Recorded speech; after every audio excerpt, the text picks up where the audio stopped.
Hello all, అందరికీ నమస్కారం. So గుండెపోటు అనేది సడన్ గా వస్తుందా లేకపోతే మనం చేసే ఈ మిస్టేక్స్ వల్ల వస్తుందా అనేది ఈ వీడియోలో తెలుసుకుందాం.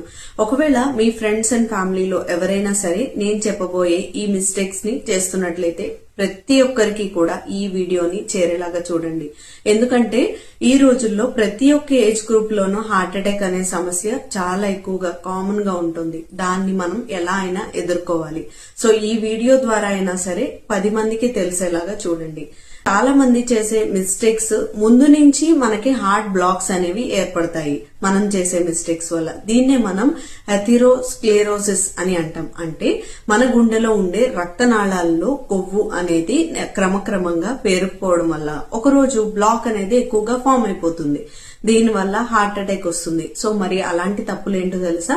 Number 1 most important thing, smoking and alcohol consumption. So ఇలాంటివి చేసినప్పుడు క్రమంగా హార్ట్ బ్లాక్స్ అనేవి ఏర్పడిపోతూ ఉంటాయి. సో దయచేసి స్మోకింగ్, ఆల్కహాల్ అలవాటు ఉంటే మానేసేయండి ఇప్పటికైనా సరే. నంబర్ 2, ఎక్కువగా మనం ఆలోచించినప్పుడు అంటే స్ట్రెస్ అండ్ యాంగ్జైటీకి ఎక్కువగా గురి అవుతున్నా సరే ఈ రకంగా హార్ట్ బ్లాక్స్ అనేవి ఏర్పడుతూ ఉంటాయి.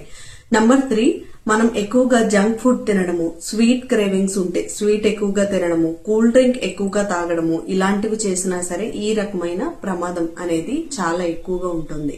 సో 4th ఇంపార్టెంట్ థింగ్ ఏంటి అంటే నైట్ టైం లేట్ గా పడుకోవడం, ఫోన్ అనేది చూస్తూ ఉండి టైం అనేది వేస్ట్ చేసేసి చాలా లేట్ గా పడుకుంటూ ఉంటాం కదా. దీని వల్ల కూడా మన హార్మోన్స్ ఇలాంటివన్నీ కూడా బ్యాలెన్స్ లో ఏమి ఉండవు. Number 5, sedentary life. అంటే ఎప్పుడు కూర్చుని కనీసం కదలిక లేకుండా కూర్చుని చేసే జాబ్ వాళ్ళలో కూడా ఈ రిస్క్ ఎక్కువగా ఉంటుంది.